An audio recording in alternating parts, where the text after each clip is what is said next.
What's going on, guys? This is Gate 7 International, the fourth annual award show.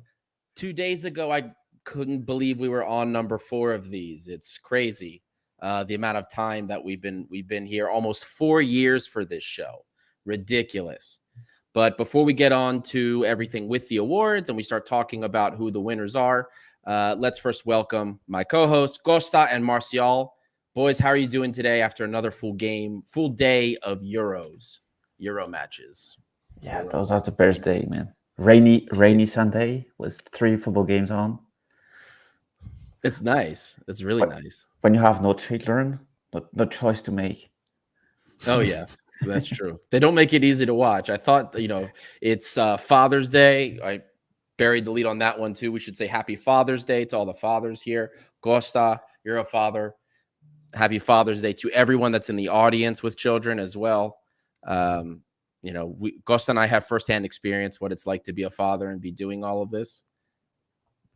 It is one of the most rewarding things is to be a father, but it is very, very, very tiring, very challenging, but you wouldn't change it for the world. So thank you to all of our fathers out here, especially the ones that made us red and white fans today. So thank you to all of you. Happy Father's Day. Costa, how was your Father's Day today, my friend? Amen to everything you said, and good morning, good afternoon, good evening to everyone that's tuning in.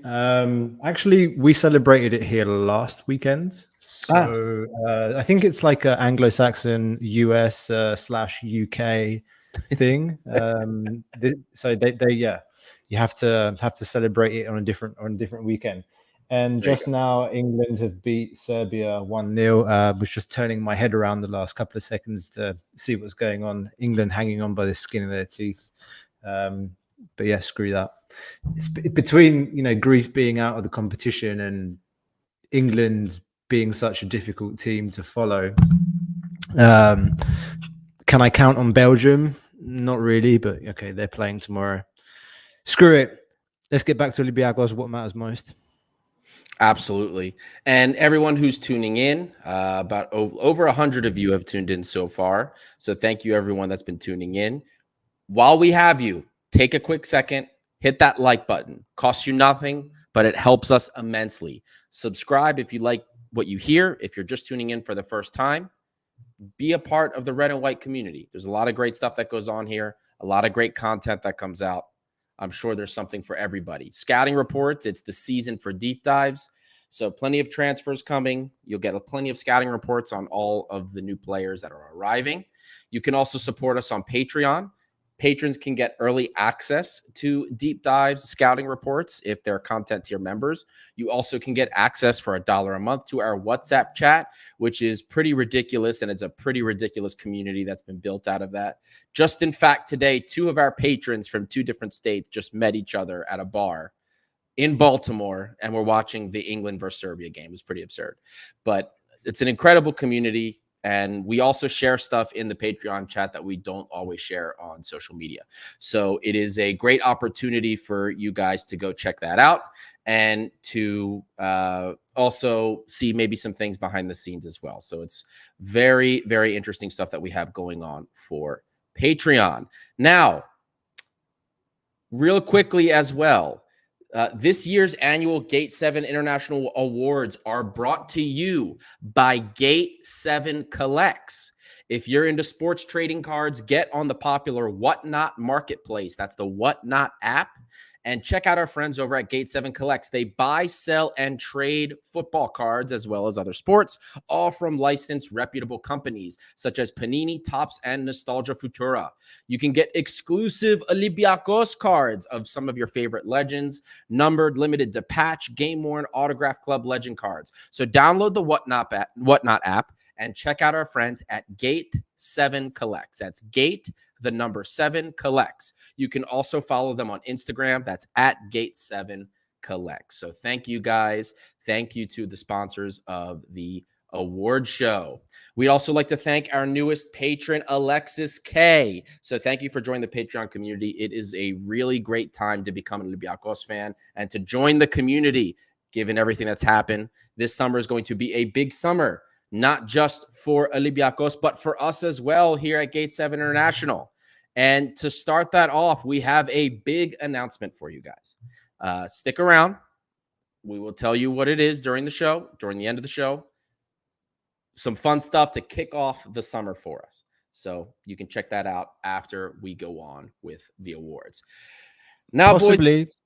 possibly Oh, go ahead. one of the biggest interviews, or shall I just say it?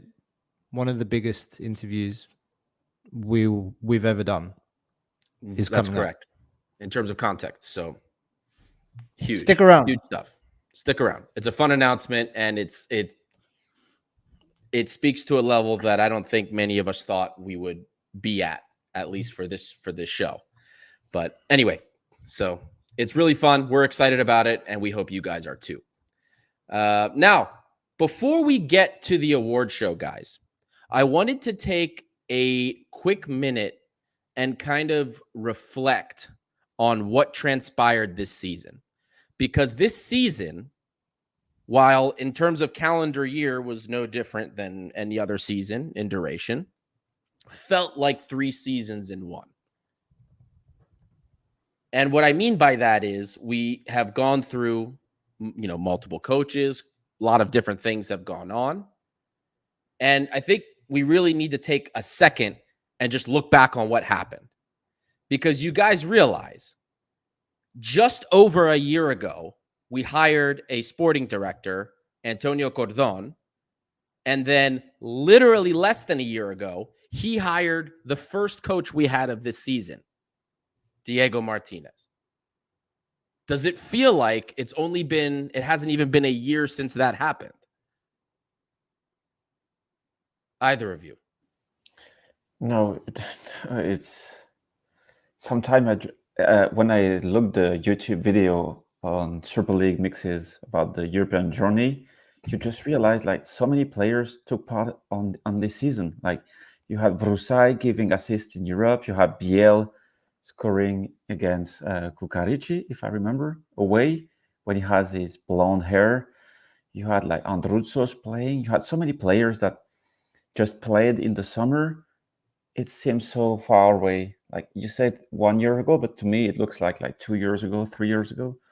Solbakken signing. I remember exactly. I was in Greece watching the news. I think it was after some qualifiers, and I mean it's 3 seasons in one, even more. I think. I don't know. It's crazy. I mean, Costa, we can even go further into that, right? The qualification to the Europa League. We were leading the Greek league at one point by 5 points. Beat West Ham. Then we had the fiasco with Panathinaikos. We got pumped by PAOK and Freiburg at the Karaiskaki. Diego Martinez gets fired. We hired Carlos Carvajal December 5th. Endured 2 months of garbage football. Lost the cup tie to Panathinaikos. And then February 11th, about 4 months ago, is when we hired Mendilibar, and then we lived the most memorable moments of Olympiacos that have occurred in terms of the European journey. It's crazy. It's crazy to act when you just sit there and take stock of everything that we witnessed this season. It's insane. It doesn't feel like Mendilibar has been here for 4 months. It feels like we've been here for a long time now with this. At least to me, we've endured a lot. It's crazy. And yet we're in a situation now where we have a European Cup doing a tour of Greece. Two European Cups. Thank you for correcting me. There's a question from Padelis. Says, any of you guys know where the trophies will be in August? Look, the club is only announcing where the cups are going to be like the day before. Yeah. For security reasons. So it's not like a band going on tour and they're like, okay, it's going to be in Corinthos on the 10th of August, or it's going to be in Nafplio on the Patra on XYZ dates, guys. Unfortunately, but keep it locked onto the relevant Olympiacos socials and you'll find out it's for Badeli, it's going to be potluck for you, mate. For your sake,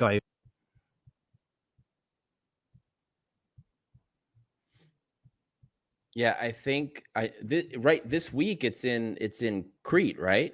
It's in Iraklion, is what I saw. yeah, it's been in Crete a week. Yeah. So yeah, Yeah, you it's gone won't around the know. island. Chania, Rethymno, Iraklio, Lasithi. It's going around the island still. Yeah, so they're just gonna show up, and if you're there, you're there. That's kind of the way it goes. So hopefully it shows up when you're around, buddy. That's all really we can really say about it. So, um, but yeah, I mean, it's kind of still surreal, man. Will This we whole have thing. the behind the scenes video at least? Like, it's been more than 2 weeks now. It's still. I don't know when that's coming out, Martial. I'm sorry. So Am I the yeah. only one wanting to see that video? Aris Galamatis, Madi was still playing well into this year. Yeah, man, it has been a very, very, very long season. Like so many different God things up and down. Insanity, absolute insanity. I love And, how Addis has spelt his name with the Greek way, Mandi. yeah, Henceforth, we will only refer to Kamara as Mandi Kamara from now on. Love it. guys, we've been joined by two more of our co-hosts. We've got Dimitri and Costa here. Costa with a K. We got a full house tonight for the award show. Almost. Almost a full house. The only one who's missing is Lambro, who is away on business in the West Coast. So he's enjoying the land of earthquakes and sun. Good for him. Madi the film. Honestly, Nice. though, I'm so glad I'm not Madi Camara myself, to be honest with you. Like, I mean, he basically fell out with the club, and then the club went on to win a European trophy. And what are the chances of him winning a European honor until the end of his career? I mean, he didn't exactly leave Olympiacos to fulfill a long dream he had of going to a better club and a better league, exactly. And he's 27. Yeah. He's not 30. He's very close. And Yorgos Boutsanos right here too, though. The situation with Huang, technically, that was about a year ago when this happened. It's crazy, like all the drama, the different things that have happened with respect to the season. It's kind of mind-boggling. And then Andreas Mitsis, like we could take it a year before that too. Since Pedro Martins left, I mean, we've endured even that last season of Pedro Martins, which was like really not a good season. We won the title, but the football was terrible.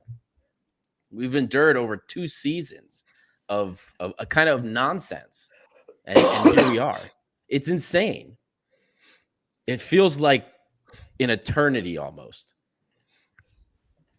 And now we're here.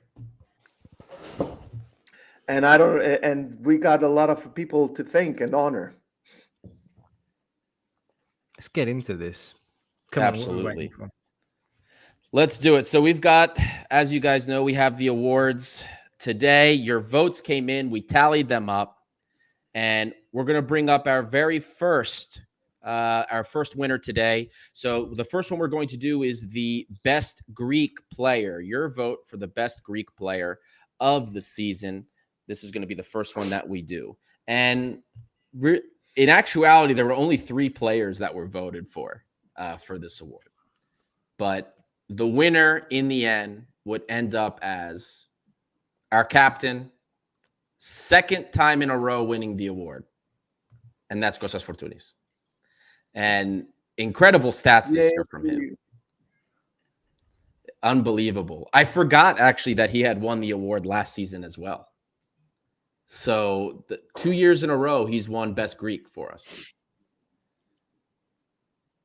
Quite insane. 1.5 year in a row, actually, because he was out of the squad for the first half last season, came back in the second, and he absolutely killed it.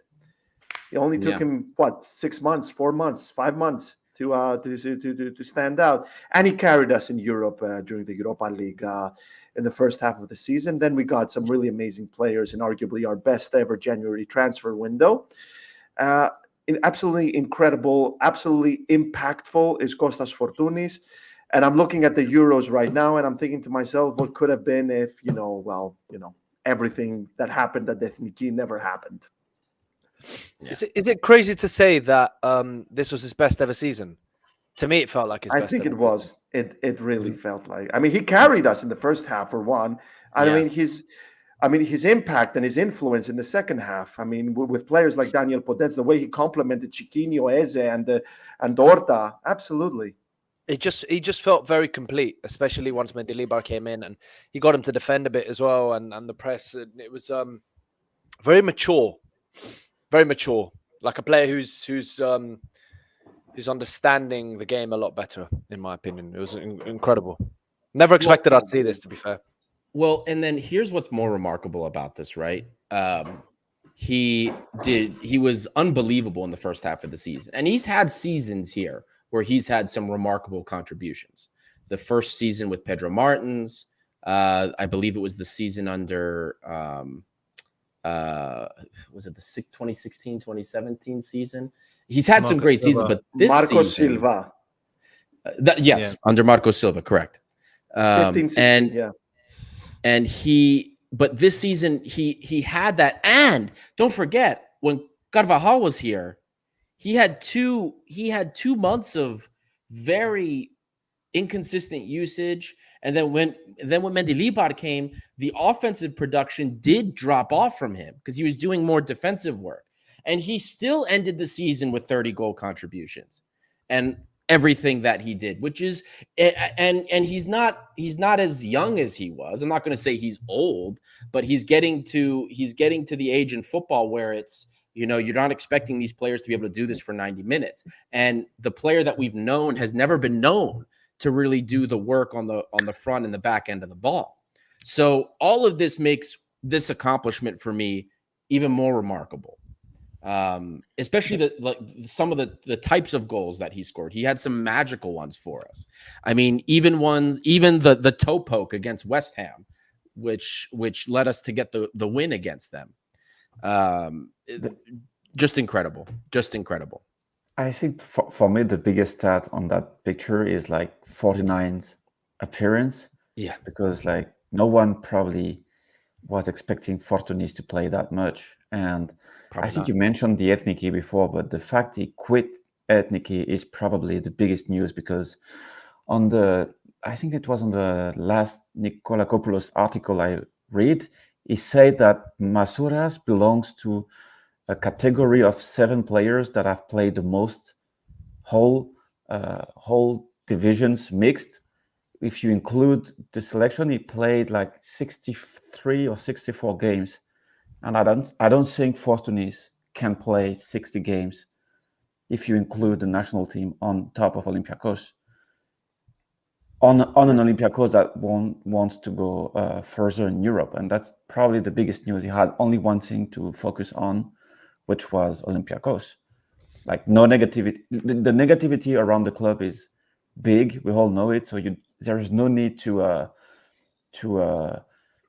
include the Ethniki toxicity around that. Especially I just dropped it. Sorry, Marcel. I just dropped it because Euro 2024. Yeah. No, but you're right.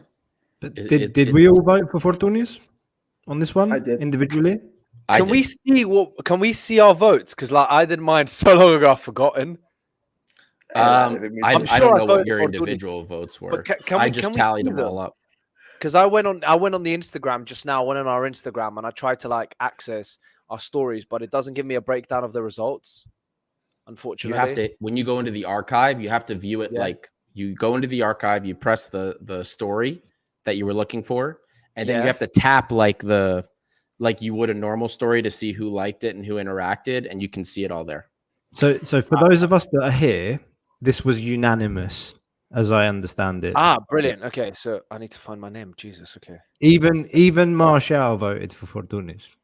Yep. Oh, The runner-up was oh, there were only 3 players that were voted for, only 3 Greeks. It was Kostas Fortounis, and then he was Retsos? trailed relatively closely by Cholakis, Kostas Cholakis, and then the third one might surprise you. It was Retsos. oh. Someone voted Masouras. Why? Oh, Why that's would right, we Retsos? did have Masouras. Why would Retsos surprise? I didn't expect anyone to vote for Who Retsos else? over I mean, Fortounis. Masouras had a pretty topsy-turvy, up and down season. Yeah. Doi was a fringe player at best by the end of the season. Who else have we got that's Greek that plays in this team? Alexandropoulos. I mean, do you know what? The one thing I will say about Alexandropoulos, and it will come as no surprise to some, biggest contribution of Alexandropoulos scoring that bloody goal against Genk, stealing the ball outside the box, bingo, scoring that goal to equalize the game and get us through. He was very good against West Ham, though. He was very good against West Ham. Thanks. Big, I can't. Big game, big win. That. But I can't really remember besides the Genk game. But anyway, okay. So sorry to interrupt. I know this is ridiculous, but it's only letting me see some of the responses. So Because we did 3 different stories. Exactly. Because I'm thinking to myself, I was like, I voted for all of these. Yes, because I voted in the first round. Thank you, Ari. Sorry. So you have to go back to 3 stories. This took me all night to go through these votes. Yeah. You're right. I'm so sorry. Because I'm trying to find out. I was like, who the hell did I vote for? Because I can't remember. So I mean, it was in the end, it made sense to me. And Costa, towards the end of it, was pulling away in the voting when I got towards the last votes. I mean, if I can add something, go ahead. When I went into the final and I went to the mixed zone after with Costa and Dimitris, and I have to say, I spoke with El Arabi, and he told me that the game changer of the season was Tsolakis being installed as a starter. Like he said, Pachalakis is good. He did his work, but the fact that Tsolakis was installed as a starter basically changed the whole thing. Yeah. I know it's like Mendilibar changed few things here and there, but probably Tsolakis at the end of it was the real X factor. So it's not the best Greek, but kind of. It could have been the best Greek for me, even if he didn't play the whole season. Did he give any more context to that, Marshall? I know you probably didn't have a lot of time with him because you were saying he was getting called away to get on the bus. Yeah, true. No, I'm trying to remember what he said exactly, but he said, I think he basically said we have a top goalkeeper, and the fact that he became a starter was the X factor. You voted Tsolakis. So Dimitri did Tsolakis. I did vote Tsolakis. Yeah, I can't remember. So we weren't. So I agree with Martial. But I think I mentioned him that the fact that I was amazed by how Tsolakis was using the ball with his feet compared to Pachalakis, and I agree with that. So he did not say that to me directly, but the ability with the feet is something like players are aware of. Do you know why I think I voted Tsolakis though? And this is it's a really shit reason compared to what Martial said, because Martial's actually analysed it, and I just based this pure on emotion. The penalties against Fenerbahce. Yeah. Because he won that game single-handedly. I'm thinking to myself, that's one of the 3 games that arguably won us the Europa League. Yeah. No, Conference League. Do you know what I mean? Yeah. Oh, winning the Europa League next year, so I'm just getting used to it now. But yeah, I think I voted with emotion on that one. And I think it's for Bilbao. But but people are right that Fortounis did it throughout the year, whereas because Tsolakis came in at the end, it's tougher to vote for Tsolakis. So I think mine was, So I do agree that Fortounis makes more sense. Mine was definitely an emotional vote. Huge coup in keeping Tsolakis, by the way. I mean, the guy was basically 1 foot out the door. He wasn't part of the squad during the Carvalhal during the few Carvalhal days. He found a new agent looking for a new club to leave Olympiacos, a club abroad. The Mendilibar effect, guys. I mean, the fact alone that what Jose Luis Mendilibar has done, the way he's made players feel in the squad. We see it with Ayub El Kabi right now, him telling Ayub El Kabi, I want you here. Podence as well. Both players want to stay. The impact this man has brought. So, like his huge coup for Olympiacos, a man who's about to carve a legacy in the club. He's going to create a big name at the club. And I am very confident he is heading for a big transfer abroad in the next couple of years. Do we remember, do we know what his new contract salary is? Salary, no. Length, No, 3 yet. years. Yeah, length, I know that, but how much? What's his salary promotion wise? I think I'd be- I- Sport 24 mentioned it. Trying to find it. I'd be curious to see what sort of wage, because I'm guessing he wasn't on much before this. They probably like tripled his salary, man. Yeah, this is what I mean. Tripled. That doesn't say much. He was probably on like the starting like. Pro, He was probably pro on staff. 10K. I reckon 10K a week. You think he maybe was still in the academy contract? But he also got his first cap for Greece as well last week. Yeah, He did. So that was cool. That was cool to see. It's definitely. I think. I mean, is it crazy to say he should be starting for Greece? No, Vlachodimos, not at all. Vlachodimos is really Vlachodimos good as didn't well. play for Forest. Like, don't get me wrong. Vlachodimos isn't playing. Yeah. He has the most Vlachodimos experience. isn't Like, he's playing, played for yeah. big teams, but he's not playing. You can't play someone who's not playing and keep someone on the bench who's just won the Conference League with a team. Like, do you know what I Dimitri, mean? let me ask you a question. Did Vlachodimos win a European title? No, exactly. Exactly. Yeah, no, I mean, no. If that says it all for me. If Vlachodimos was playing for Forest or Benfica, then I'd be like, yeah, I can see it. It makes sense. He's got the experience. He's been playing for a long time. He knows the team, whatever. I get Right. it. He hasn't played in like a year, so No. no reason for it. Let's If not I- let's not ruin a lovely conversation today by starting to talk about this, Nicky. On that note, boys, let's transition to our next winner. Up next, we have the most improved player this I just season. have to answer. Sorry. Oh, go ahead, Martial. Go ahead. Sport 24 said that the 3-year contract for Tsolakis will reach 2 million euros without bonuses. Over Per 3 years. year. Over 3 years. Yeah, over 3 years. So he's making about 700K. So he's actually making less than Pascalakis is. Yeah. So how Without much is that bonuses. per week? This is the Brit in me. I don't actually know per year because It's Ask only some of them, man. Like, 700K. take your calculator and calculate it yourself. that's what I'm Let's go doing. then. He's so his new contract means he's getting 13 grand a year. That's nothing. That's the new contract. A year, a week. A week. Blacker. A week. But that's the new He contract. would be making less than me. No.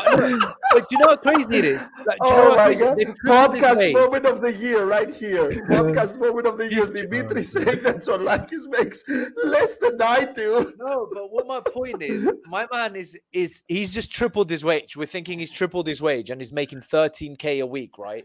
And Premier League players are like, even the shit ones are like, top clubs are on like 40, 50 grand a week. And this guy's just tripled his wage to 13. Like, this is how like crazy this world is. Like, Vlachodimos is on probably 30K a week. And the article said that the biggest offer Tsolakis had was Getafe, man. How is that possible?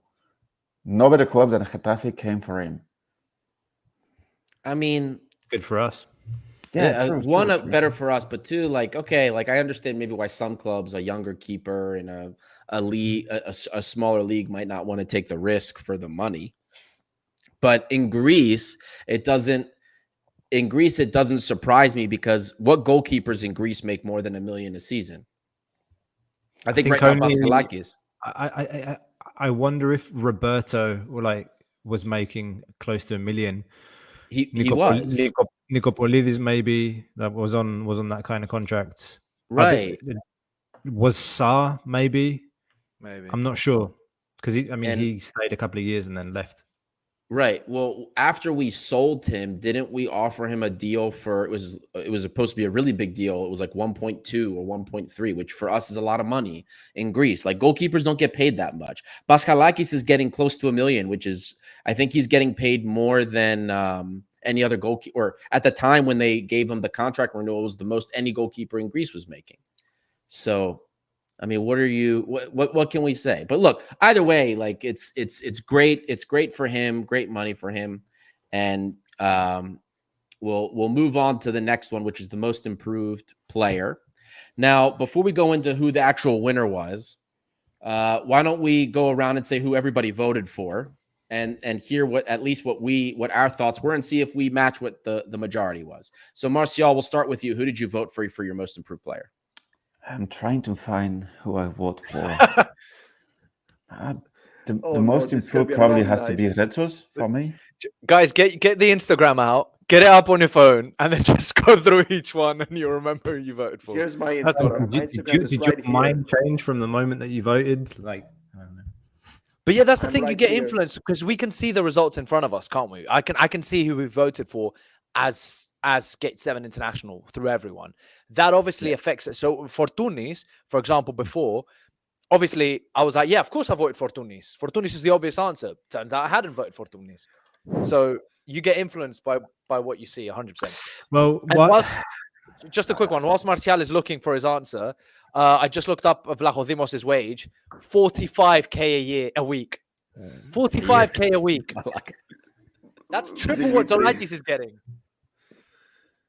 Crazy. Different but league, like, man. Different league. I agree. But still. I voted for Panos Retsos, but before voting for Retsos, I almost voted for Vicente Iborra. I know we didn't have him last season, but he started the season very.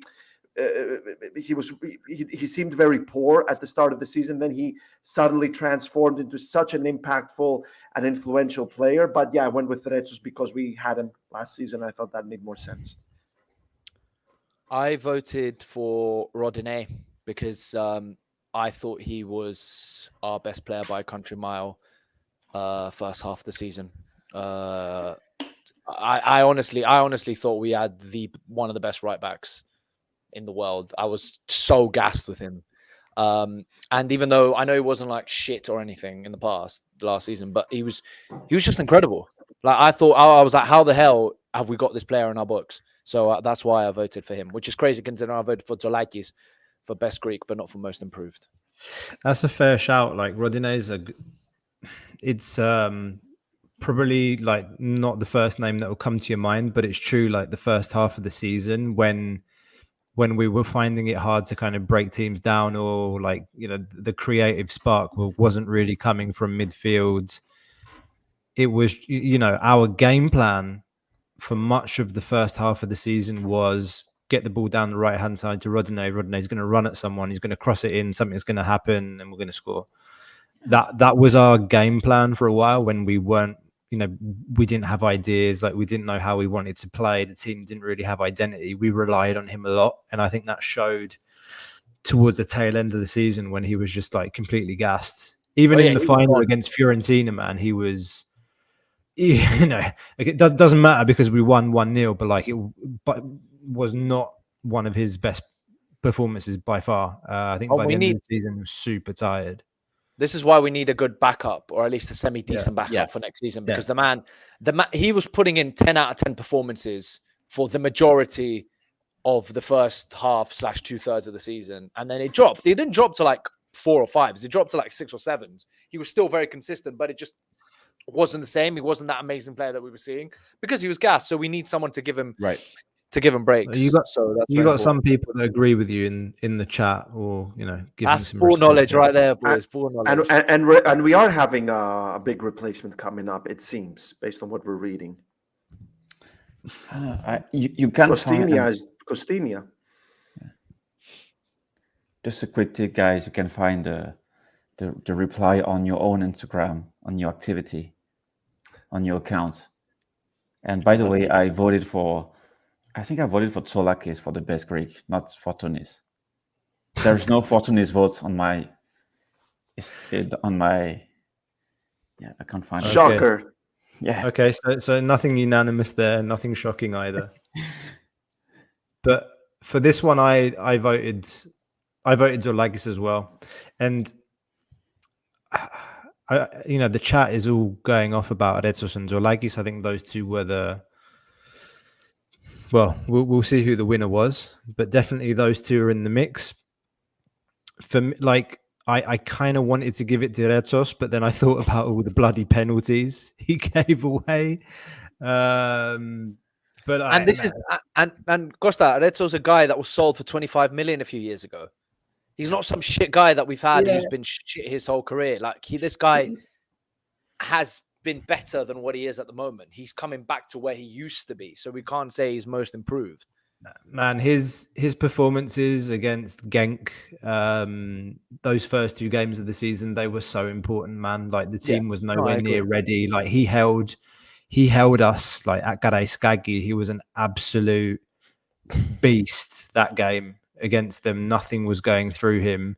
And the same, like again, like from the first match of the season and the last match of the season, man, like against Genk at Skaggy, the 1-0 win. And against Fiorentina, just absolute rock. And it needs to be said for everything that he heard throughout the season as well. Just like massive respect to him. Having said that, I'm giving it to Dolagis, man, because like for me, you just how can you not? How can you not? We'll get into it more. Ari, what about you? Who did you vote for? I almost did El Kabi in the beginning. And the reason for that was because going into AFCON, he had 12 goals, which isn't awful. But if we look into like the data and we see how he was everywhere on the field, right? He wasn't very efficient. He was missing a lot of opportunities. We all know his buildup isn't amazing. And then he comes back from AFCON. And if you take his stats after AFCON and look at them in their entirety, it's not real. It is not what is average by a striker in like any league. Like you look at how Ollie Watkins plays for Aston Villa, right? What he's done in the Premier League. And you look at the finishing that El Kabi had, right? Everyone agrees that Ollie Watkins is very complete forward, probably one of the most complete forwards in the game, incredibly good finisher as well. And then you look at El Kabi and what he did from the time he came back from AFCON until now, and it's ridiculous, the conversion rate. This guy season long has like an almost 70% shot on target like efficiency, which is not normal by any sense of the word. And if we take it just from the half after AFCON, it's even higher. What he did after AFCON to me was utterly absurd in terms of efficiency, in terms of the level of goals that he scored, all in all. That to me, that's why initially I was going to say El Kabi for that reason, but then in the end I went for Tsolakis because you went from a kid that literally played, I think he played in one match before Mendilibar arrived against Volos, I think. And then he comes in, shows confidence, which is something I was always worried about. When is he going to get the confidence? That was the only thing keeping him back. And he does it. He goes in there. He's making important saves. He gets the penalty shootout. He does great work in the penalty shootout against Fenerbahce. So then in the end, I ended up choosing Tsolakis for that reason instead of that. So, and that was my choice. I think everyone's said their choice, right? So we can reveal. Drum roll, please. And the vote for the most improved player, as chosen by the fans, was Kostas Tsolakis. 16 matches, 57 total shots against, 20 reflex saves in that short period of time. And also, I didn't include this in the data, but he had a number of long balls that led directly to shot opportunities. And not just random ones. He had at least 2 assists. He has 2 assists. That's correct. 1 second assist also that didn't show up. Ask me how many Paschalakis balls led to a shot assist. I looked it up all season. Almost none. Ask me how many. None. Zero. Incredible stuff from him. And it's, I don't know what else to say, man. I agree with it. The kid's fantastic. I agree with what Kostas Llanos said earlier, that I think he's destined for really big things with us. Man, I he's so only Three good penalty with disagree. saves as well. 3 penalty saves as well. Yeah. mate, in he's one so game. good with both of his feet, like right foot, left foot, like playing the ball long. Mhm. So he almost looks ambidextrous. Question here from Aris Galamatis. Are the stats from all competitions? That's correct. Yes, stats Yeah. are from all competitions. Yes, that's correct. I just disagree with the vote result because we always knew how good Zoulakis is. Even on his debut in the Greek Cup final back in 2020 when he was 17, the promise and the talent that he showed was just off the charts. We didn't get to see him much. We saw him in that game against Aris where he practically carried Olympiacos to the next round in that game at Harilao. We always knew who he was, whereas at Retsos, he was so poor last season with all of his injuries. The first half of the season, he was also very quite a risky player. He didn't inspire a lot of confidence.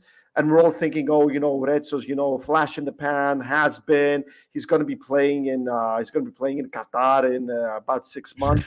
And all of a sudden, he turned to one of our best players, and he was probably our best player in the final, playing pretty much with a concussion, and killing it at the back for Olympiacos with Carmo. So that's why I disagree with Zoulakis. Zoulakis was never like in a bad place and he improved, whereas Retsos was the kind of player who really struggled and suddenly he became the player we always knew he is and can be. And he needs to improve, Costa, you're right, with all those penalties he gave away. So Costa, on to what you said. So first, I'll start by saying Retsos was the runner-up. Zoulakis had a pretty fair lead. I think here I can tell you exactly how many. Actually, no, he did. No, Zoulakis had a really big lead over Retsos. So there were a lot of players. There were actually, for most improved player, there were 12 different players that were voted for. Zoulakis was obviously the one that won. Retsos runner-up. Ibora was the third. But the only two that had a significant number of votes were Zoulakis and Retsos, and Zoulakis had, we'll say, a few dozen more votes at the very least than Retsos did. Now, for me, I'm going to disagree with what you said, and as far as Retsos is concerned, only in part because I remember over the summer, and I was looking at some of our posts, looking at some of our last commentary on Retsos, and over the summer, we actually talked about how good Retsos looked over the summer. And if we're looking at the stats that we posted in the fall, Retsos' numbers were fantastic. The thing that was bad for him were the penalties he gave up. That was all season. That's really been the one aspect that he has not been good in. But in Greece, he's always been, as far as ball carrying center backs, the best. He has the most distance in terms of ball progression by carrying the ball, not just among center backs, but among players in Greece. Period. Third overall. And the only players that were ahead of him were Rodinei and Kostas Fortounis. So Panos Retsos was always very good in terms of distribution. And overall, actually, his defensive stats are good. But the thing that has always given him a very, very negative connotation has been the really bad penalties he gave up. So that for me, I think, is the nuance there. Because I think if we say that Retsos was really bad all season or just generally struggling all season, I think it's because that halo effect of these really, really bad penalties he gave up and some of these really poor decisions, or as Martial will call it, his very careless fouls that he makes. I think that if we're actually looking at it as is, he's had a very good season in terms of how he plays the ball overall. I think he does a lot of things very well. But the really big point you focus on is the mistake that leads to a goal. That's what everybody focuses on. I agree with you, Ari. I mean, we all knew how good the Retsos is. It's just that last season injuries played a big part, of course. But last season he was completely lost in the shuffle. It was Sokratis Papastathopoulos and Andreas Doi who were the starting center backs. And then this season he returned as one of the most focal points of our defense. And I mean, a lot of people had him written off last season because he also didn't set the world alight during his time abroad after he left Olympiacos for this gigantic fee. And that's what I'm trying to say is that, Retsos was kind of lost in the shuffle, and suddenly he became one of our leading figures. Whereas Zoulakis, we always knew that this kid is destined for greatness. Somebody called me out in the comment section about that Aris game. Well, he also saved a penalty against Aris, and that's what got us through. Because if Gray had scored it, we would have been out. So we already saw how good, influential, and impactful Kostas Zoulakis was. I think also, Costa, I don't think a lot of people were looking like to what happened last season. I think they were judging from like the start of this season and like how people progressed. Does that make sense? Everyone had a different timeline on this, man. Everybody, yeah, exactly. I agree with Costa. Everybody had a different timeline and opinion about it. Yeah. So next. Up next, our next, we have transfer of the season. Oh, this one's going to be good. Transfer of the season. I mean, there were quite a few choices for this, and in the end, the results were very fun. This was for me actually like when I was doing the like calculating the votes. This for me was like the most fun, along with Coat and the podcast moment were like some of the cool. Those were the three categories that I had really the most fun with. So let's do the same thing here. What did you guys vote for? I think we all agree. I don't think we all agree, mate, because I'm seeing these replies, and I think we have about 15 different replies on Instagram. Guys, here, let me tell you how many people for best transfer. Breaking news, guys. Just breaking news. Do you see the alert? No. Ramon scored.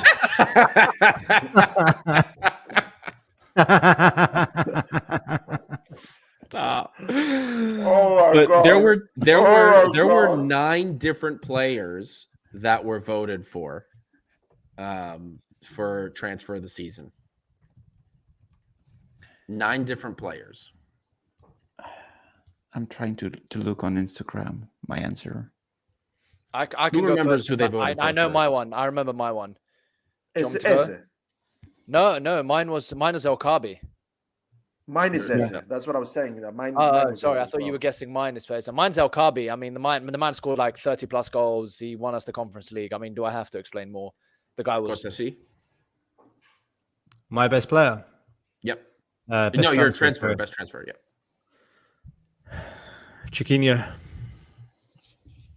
I'll explain why. I voted Chiquinho because, one, I want it to be different. 2, it could have been Heze. Heze would have been my obvious one, actually, because he's going to be the one that's going to bring money back to the club. And I do think he was one of our best players, most consistent, played the most games. Not sure how many appearances he had, but the guy was an absolute machine. And I voted Chiquinho because I think, he was free. No, hang on. We paid a small fee for him in January. And I really think he was key to changing the way that the team played and that DNA that we built up with Mendilibar, the high press. And just when he wasn't there, we weren't the same team. So okay, I've tried to be a little bit niche. And the reason I didn't vote for El Kabi is because I voted for him elsewhere. We'll get to that later. And we don't know if he's going to be here next season. He's not going to bring money. But that's why I voted Chiquinho on this one. Can I just take a quick breather just to explain something, because we have a fan in our comments who's slightly confused about something. Biri, I just want to clarify something. I'm going to say it in English and I'm also going to say it in Greek very quickly. I know we've gone over this many times, but he's slightly confused as to why we're speaking in English about Olympiacos rather than Greek. Because Olympiacos is a football team that's outside of Greece. It transcends Greece. There's Greek people all over the globe that don't speak Greek. Their parents move to other parts, or the parents or grandparents move to other parts of the world and their kids don't speak Greek, but they feel Greek. They feel part of the Olympiacos family, and we're there to give them the news of the club that we all love. but also for Olympiacos fans that aren't actually Greek, because as I said, Olympiacos is bigger than Greece. Martial, for example, isn't Greek, he's French, but he loves Olympiacos, and he's one of the craziest Olympiacos fans I've ever met. Like, we were sitting next to each other in the final, and the man was celebrating as if he was born and raised in Piraeus. Like, it's crazy. So we've got to get out of this mentality that Olympiacos is just for Greeks, because we are, especially now with winning stuff like the Conference League and all these years that we've had in the Champions League, we're a big team. Everyone knows about us. I'm just going to say it very quickly in Greek as well, like a shortened version. Οι περισσότεροι από εμάς είμαστε οι παιδιά που έχουμε γεννηθεί και μεγαλώσει στο εξωτερικό, ή στην Αμερική, είτε στην Αγγλία, είτε μένουμε σε άλλα μέρη του εξωτερικού αυτή τη στιγμή, Γαλλία, Βέλγιο κτλ. Και ο λόγος που μιλάμε στα αγγλικά για να δώσουμε τα νέα του Ολυμπιακού σε Έλληνες διασποράς, οι οποίοι μπορεί να μην μιλάνε ελληνικά, αλλά νιώθουν Έλληνες και νιώθουν Ολυμπιακοί και θέλουν να μάθουν τα νέα του Ολυμπιακού, ή για οπαδοί του Ολυμπιακού οι οποίοι δεν είναι Έλληνες. Γιατί ο Ολυμπιακός είναι μια ομάδα η οποία είναι υπεράνω Ελλάδας και υπεράνω Ελλήνων. Για παράδειγμα, όπως είπα, ο Μαρσιάλ είναι Γάλλος, αλλά είναι τρελός γάβρος. Καθόμασταν δίπλα μου, ήταν στο Παπαρένα και φώναζε λες και είχε γεννηθεί στην Κοκκινιά και στα Καμίνια, ρε. Ήταν full Ολυμπιακός. Οπότε αυτοί είναι οι λόγοι που μιλάμε στα αγγλικά. Και αυτό είναι το τελευταίο που θα πω στα ελληνικά και θα επιστρέψουμε στα αγγλικά. Yeah. That was the last thing I'm going to say in Greek. Let's go back to English. Sorry, I just thought... To add on to that, Dimitri, just to share an experience I had. I was at the U.S. men's national team friendly against Colombia, where we got molested by the Colombians 5-1. And I couldn't find my USA jersey. So I and my really good friend Vimo wore our Olympiacos jerseys. And I've worn them to like different functions all over the place. Very rarely would anybody, unless they were Greek, say something. When I was there at the stadium, I got approached by dozens of people. Oh, Olympiacos, congrats. You guys won the Conference League. Oh, Moroccans came up. El Kabi this and El Kabi that. Everybody came up. I mean, more people recognized the jersey in that time, in that like hour or two that I was there, than in my whole life in terms of randoms recognizing the crest. Like that should tell you something. And that's just the experience I'm sharing, at least. My Algerian barber, I've been going to this guy for over 10 years. He's known me since I was a teenager. My man hits me with Rafik Tibur. Jamel Abdoun. I was like, mate, and this is like, we're talking over a decade ago. But like, even at work, like coming back to London and walking into the office, like my boss is a West Ham fan. He goes, champions of Europe. Like, because they won it last year. Like everyone, like people in the office are like, oh my God, it must have been amazing that you were there. Like, everyone knows about Olympiacos. So yeah, it's we're huge, man. Like I don't think people comprehend how big Olympiacos is. Everyone knows the name Olympiacos, even if they've never watched us play. They know that this team exists. Mm-hmm. That's it, and that's it. Just to go back to our voting, I voted for Eze for exactly the same reasons that Kostas said, even though he didn't vote for him. I agree with that too. I also voted for Santiago Eze for the same reasons that Costa said about Chiquinho. I didn't vote for him still. Did we get everybody's votes, or Martial, did you not tell us who you voted for? Martial is showing us Ramon's goal, man. Did you not see that? What a fucking screamer. Look at this. Don't see. It looks like Barella's goal yesterday for Italy. Oh my God. Oh. Bang. What a professional volley. Bang. Screamer. My vote for me was clear. It's El Kabi. It's El Kabi. So we had two El Kabis, two Eze, and then Costa is like the tiny little kid in the back of the bus with The untold truth of this season is that you have Carmo, you have Horta, you have Chiquinho, you have Pedense, you have Solakis, you have Fortunis, but if you don't have El Kabi, you don't have Conference League. It's that simple. For me. What about all those balls he got? What about all those balls, though, that he got? Because that's the thing. El Kabi, we'll talk about it later. We'll talk about it later. Not now. Not now. Drum roll. Well, drum roll. So the fan vote for the transfer of the season, Santiago Eze. Santiago Eze played 50 matches in all competitions, over 4,000 minutes played. This man played the most. for Olympiacos. He had the most minutes for Olympiacos, period. Insanity. Utter insanity. Look at how many interceptions and dual wins he has. I couldn't find another player for a Greek team across all competitions that had that many. It's insane. It's actually insane. And I know two of you guys voted for El Kabi, but he wasn't even runner-up. Do you want to take a guess who runner-up was for transfer of the season? Karma. Gustav C was right. It was Karma. I didn't know. I didn't look at the votes, by the way. That was a guess. Just clarifying.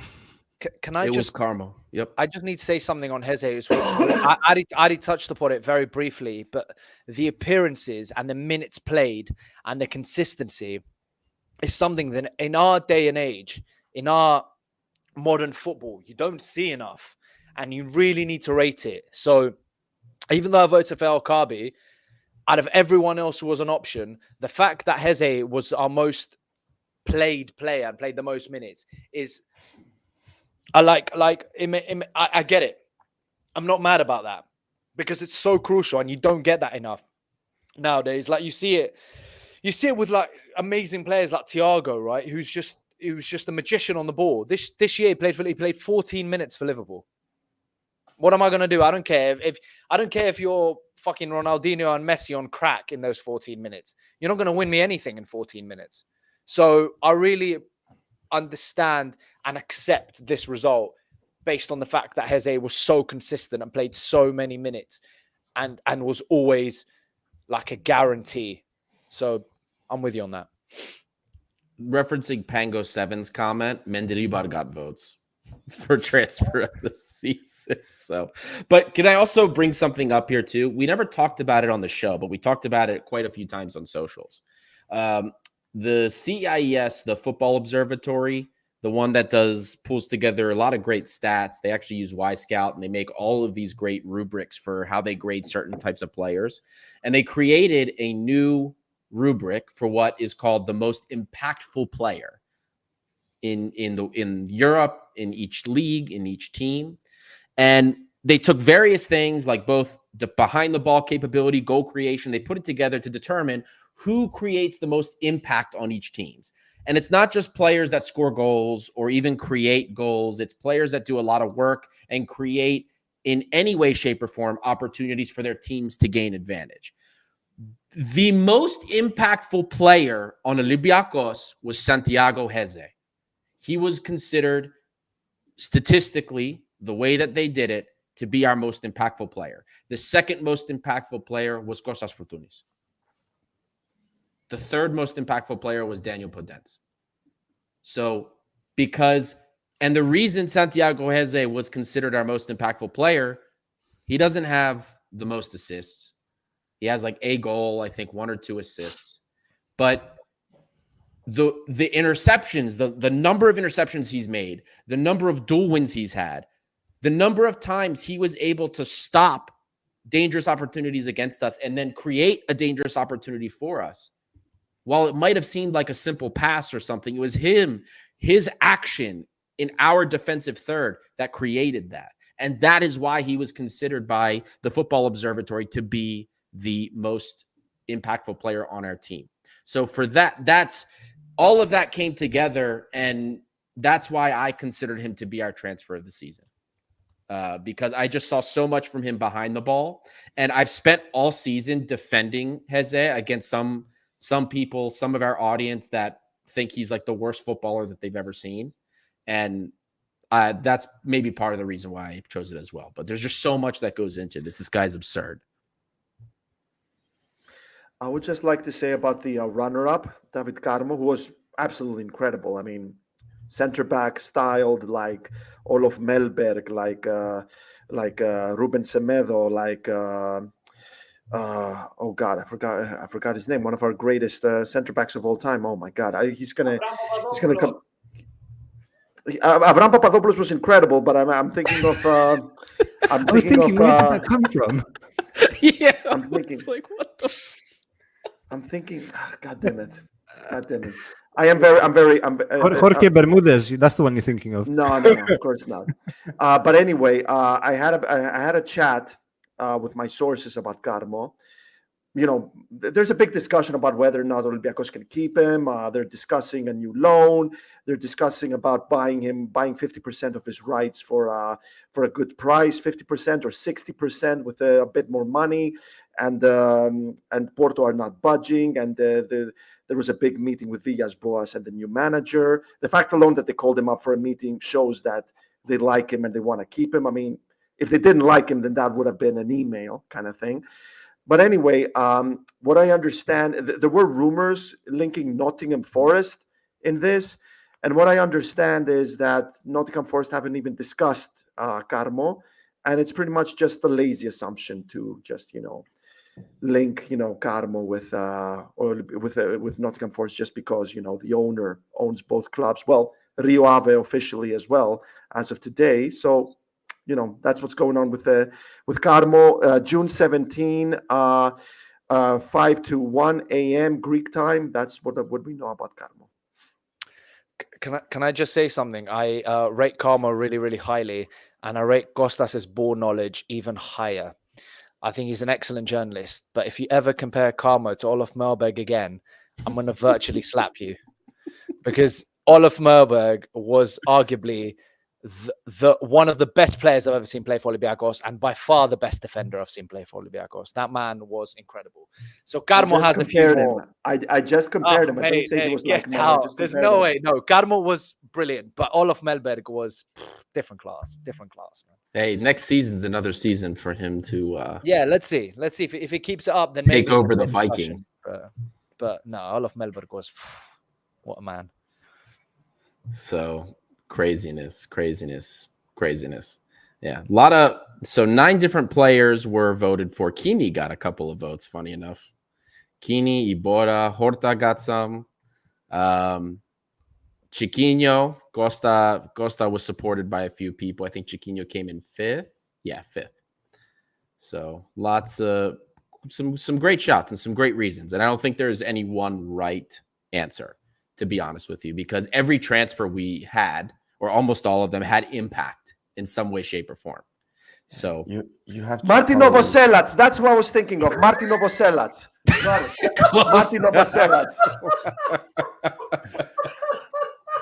Let's see you slapping me now. Who's that? Who? Elare Malaka. Olympiacos podcast. Who's Martin Novoselac? That came out of fucking nowhere. That was one of the greatest defenders of all time. Martial, you were saying something. No, I was going to say we have to analyze about the money we spend on the player. Yes. But Heze, probably, if you put in perspective the fee we paid for him, the fee he will bring to the club, and the amount of game he played in, surely has to be the best transfer. Because he won't need to be renewed as El Kaabi will need to stay, probably. Right. Because basically, El Kaabi will be a transfer this summer if he stays with the money we're going to pay to renew him, increase his wage, and have a signing bonus. It's almost like a transfer in terms of money, I mean. But the funny thing is that Heze is going to play Olympics, like friendlies against Guinea, like 3 hours from my house. It was in a random French city. I was almost ready to jump there with the Olympiacos jersey, but I don't want to drive 6 hours for a Guinea, Argentina 123 friendly. It's too much. Looks too much. Even if Hagibu is playing for Guinea, but it's the crazy thing too with Heze is like, so he's playing in the Olympics, right? He'll play in the Olympics. He'll come back for training. He's not really going to have much time off. And when he came to Olympiacos, he also did not have a lot of time off. He literally came from the Argentinian league. The season wasn't over yet. And then he played 50 games. I never checked to see how many total games he played like in the calendar year. I should have checked that, including including when he came from Argentina, because that's, I'm sure, going to be pretty insane. But anyway, guys, I think it's a good time. We've gone through a couple of awards now, so maybe we take a quick break. Guys, if you haven't done so already, like and subscribe. Over 300 of you tuning in. Well over that have passed through this show. And when I say take a break, we're going to take a break to give you the announcement we talked about earlier. Costa C, I think you have something that we would like to share with the audience in terms of what's coming up early on in the summer. Right.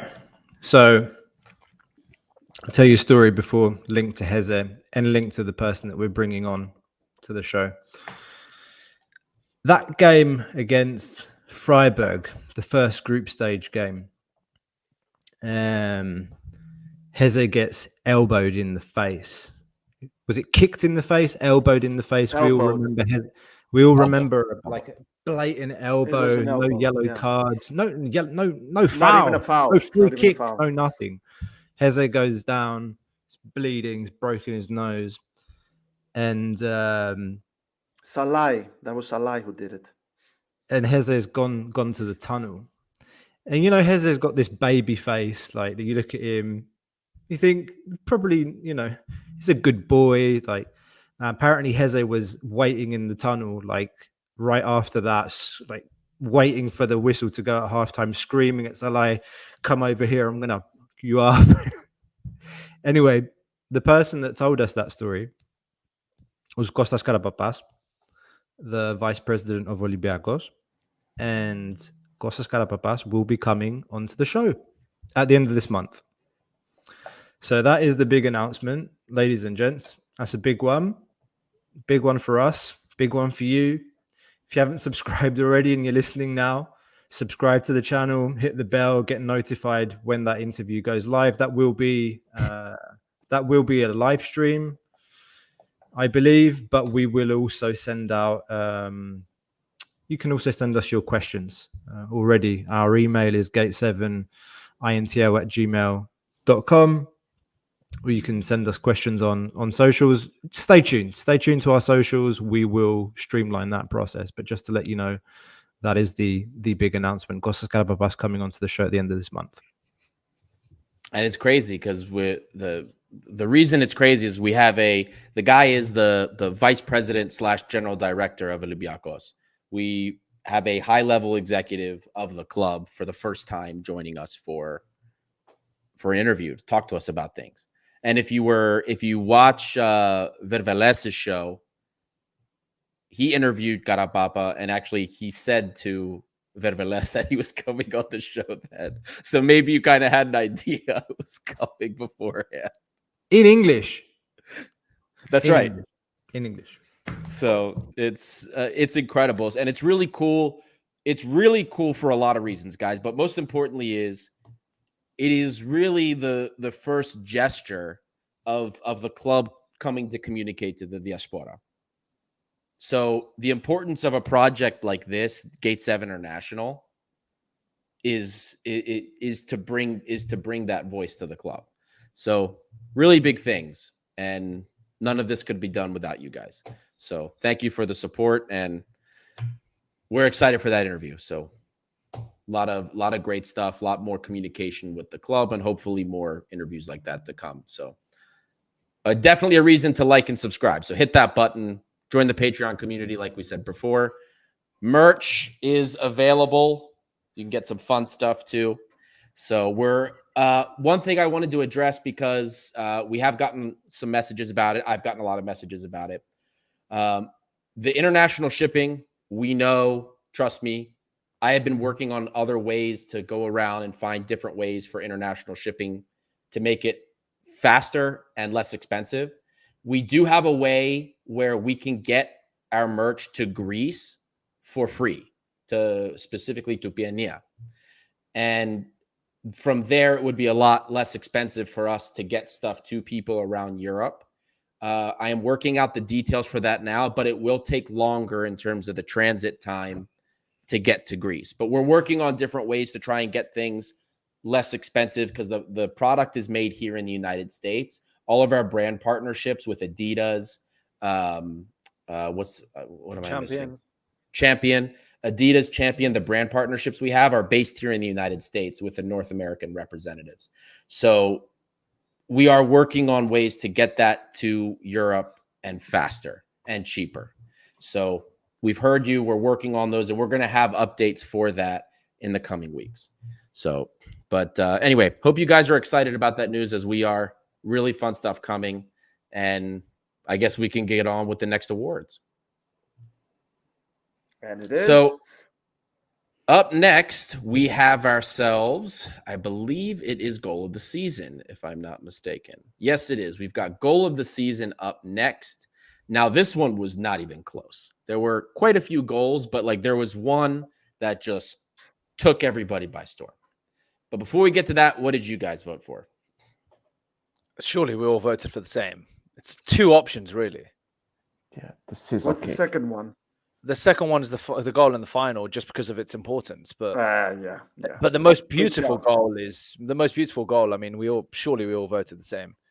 Did anyone not vote? It wasn't just beautiful. It was critical. It ended It was the a fourth decades-long curse, and it got Olympiacos to finally tie that record in Europe since 1999. Yeah, It but looks like Dimitri had a different choice because he made a face. No. I voted. We all voted for the scissor kick against Alphabetical Maccabi. order. Alphabetical order. Ari, what goal did you vote? El Kabi's scissor. Okay, Maccabi. I'm next. El Kabi scissor kick. Yeah. Dimitri? Same. I think we all did, surely. Yeah. Costa? Ditto. Everyone.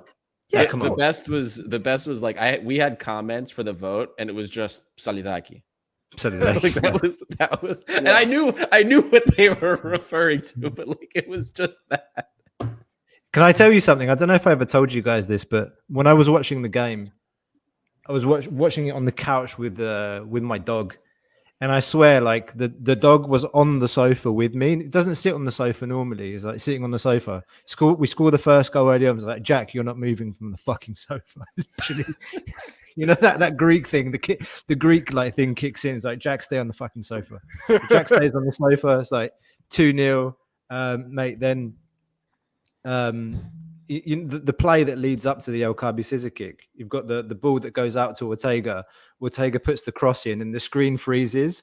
And my wife was sitting across from me at the table in the kitchen, and I got up from the sofa and was like, "He's going to scissor kick it. He's going to scissor kick it. We're going to score." And then it like unfreezes, and I see the scissor kick. It was brilliant, like losing my shit. It was fantastic. But yeah, little side note from me. Unbelievable, man. And there it is. And there it is. Everyone was in agreement. That's the moment. That was the kick itself, the snapshot, the only snapshot I could find of the actual kick itself. So very important goal. The runner-up to this, of course, was his goal against Fiorentina, and of course, probably because of the significance. And then the third was Podence versus PAOK. Versus PAOK. Panathinaikos. Because the PAOK goal was also a banger. It was also that was voted for too. I had about a dozen people that voted for that. The one against PAOK. But these three were the biggest. The Podence versus Panathinaikos, Fiorentina, and then of course the scissor kick. But there were 11 different goals that were voted for. The Fortounis's goal against West Ham. There was a handful of votes for Alexandropoulos against Genk. Yeah. So there were quite a few that were voted for, but I think this one was by far the winner. So it was a perfect goal because first of all, it was beautiful. Second of all, it had a lot of meaning because if I remember correctly, he scored it after Zahavi's penalty, right? So just when you're thinking. It was 4-1. It was the fourth goal. We were 3-0 up. They scored. They made it 3-1. So yeah, this was 4-1. It was 4-1. So he basically he tied the game. Yep. He tied the game, exactly. Yeah. So just because after Zahavi scored the goal, we're all thinking, okay, there it is. That's how we screw it up. All the old demons are come back. Israel screws us again, like it always does. We're never going to make the quarterfinals like we did in 1999, 1993 before that. And not only did we get that goal to end this horrible tradition, but it was done in style. It was kind of like it was like we were showing off in a way as well. Absolutely incredible goal. It's going to live in infamy forever. Oh yeah, extremely, extremely important for all the reasons that you said, and I think there's no coincidence why almost everybody. I mean, it was like it came out to like almost 80% of the votes went to this, and there were a lot of votes, guys, lots of votes, and 80% went towards this goal. So I don't think it was. It was also voted as the best goal of the Europa Conference League this season. Yeah. So all of that context plays into it, but it was an extremely important goal for many reasons. And I don't think that's, like I said, I don't think that's a coincidence by any stretch. So up next, this was really fun. Coat of the season. And because I remember last year I got 1 or 2 DMs after the fact asking me what code of the season actually meant. If you're a first time person tuning in to this, you're not Greek. There's a term everybody gives a player that's not so, we call them a palto, and which is coat, and this is a term we give to a player that for some people just doesn't meet expectations. It's a player that doesn't really do anything in some respects. People have different reasons for calling certain players a palto or a coat, but it's a flop. Flop of the season. So, and there were some really funny shouts. There were some fun shouts. So anyway, so we don't have a graphic for this one.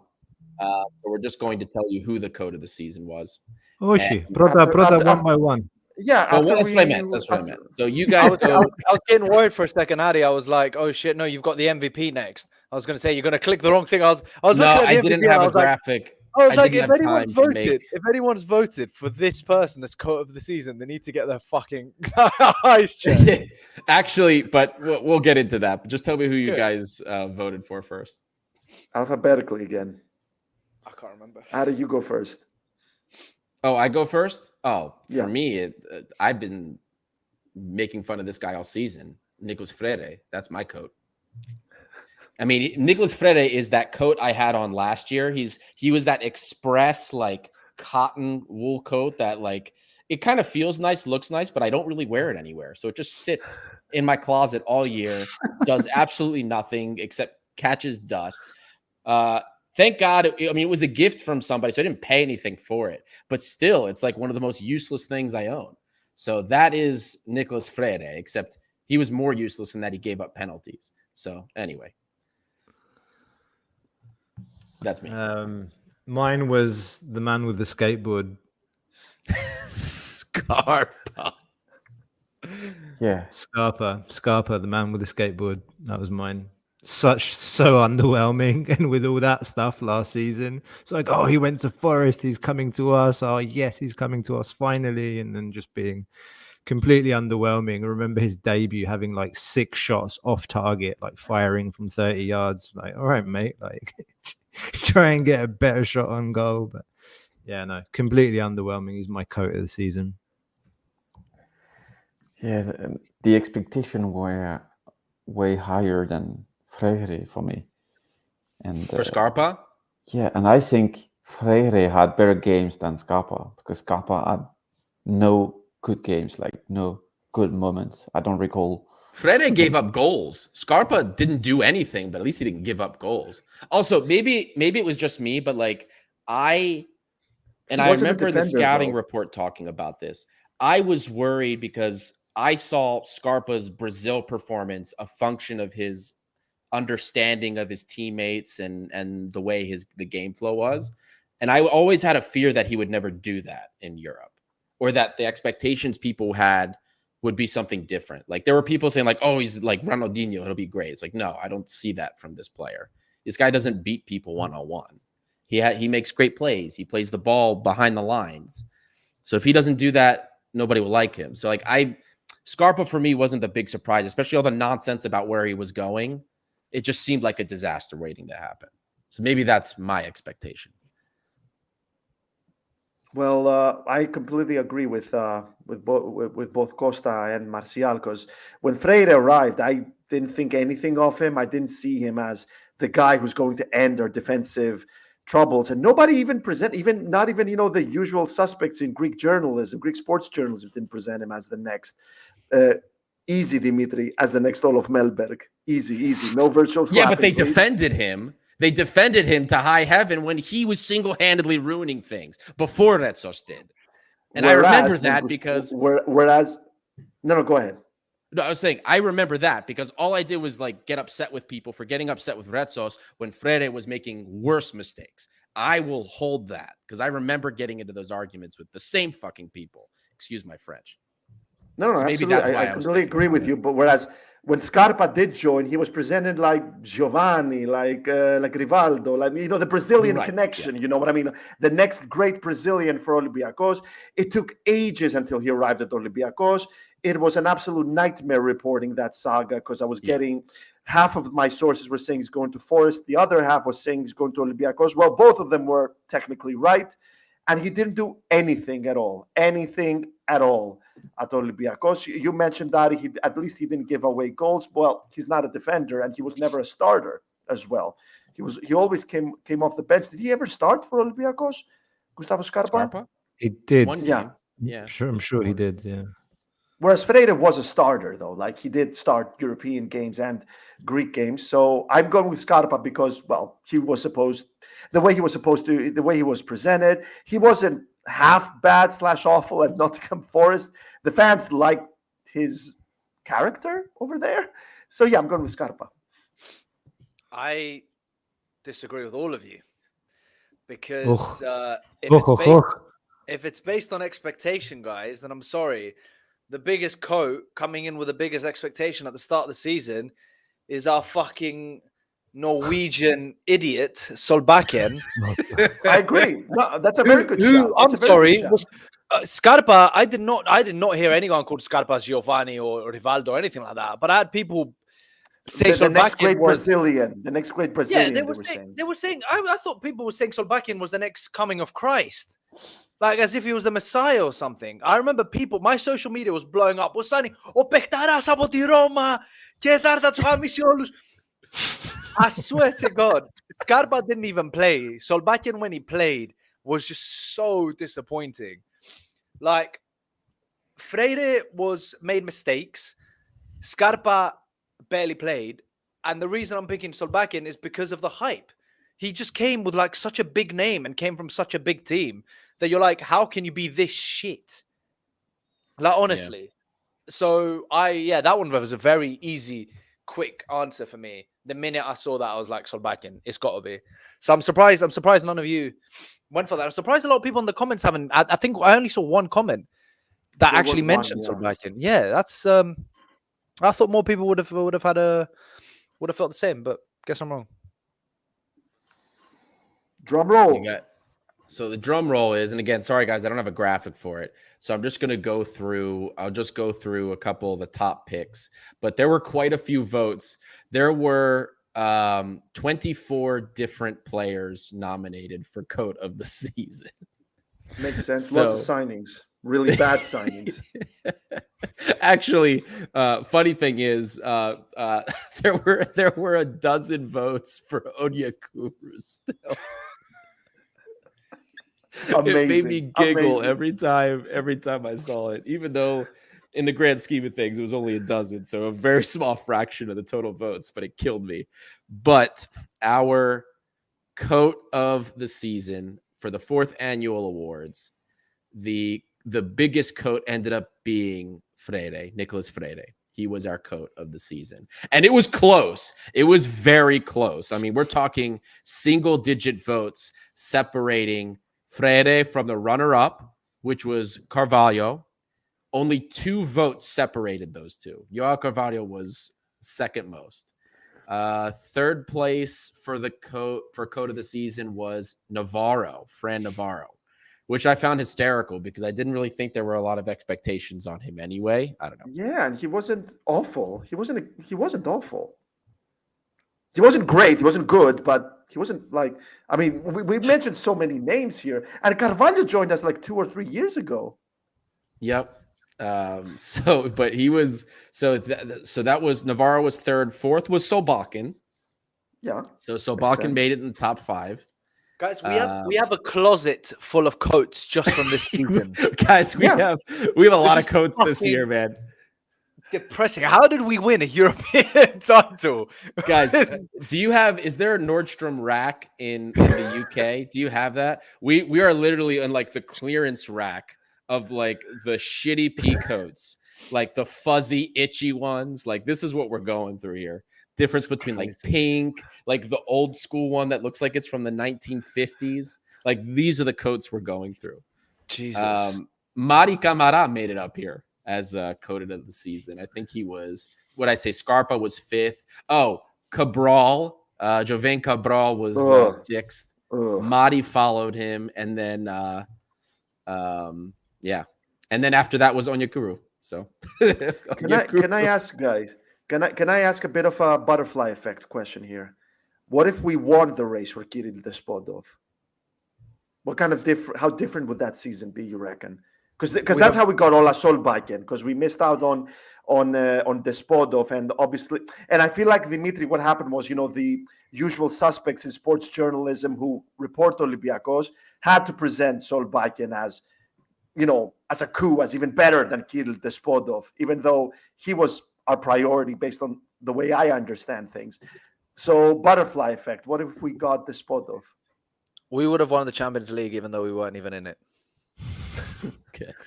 I'll never change, Dimitri. No, I mean, I don't know. The butterfly effect, in my opinion, would have been maybe Alcabi didn't have the season that he did. Maybe Fortunis wouldn't either. Maybe. Yeah. Maybe Podence would have never arrived. Vezo got a few votes, not as many as others, though. Masuras got some votes. El Kabi, there were like 3 people that voted for El Kabi. Which they must have misunderstood the question. They had to misunderstood the question. El Arabi got maybe they're thinking like a fur coat, like a really expensive, nice. There's no other explanation for it. I don't know, but this was a wild ride. But anyway, guys, I'm just heading to bed. Just say a quick bye-bye to you, because I have holy meetings tomorrow morning. I don't want to be the coat of my workplace. So I have to be. Who was your MVP? MVP of the season, real quick, Martial. It's El Kabi for me. Yeah. I was gonna say for Martial, it's El Kabi, 100%. 100%. Good See you man, soon, dude. guys. See you, mate. Good night, Martial. Good night. Bye-bye. See you, Martial. Now we can all speak Greek. Hey,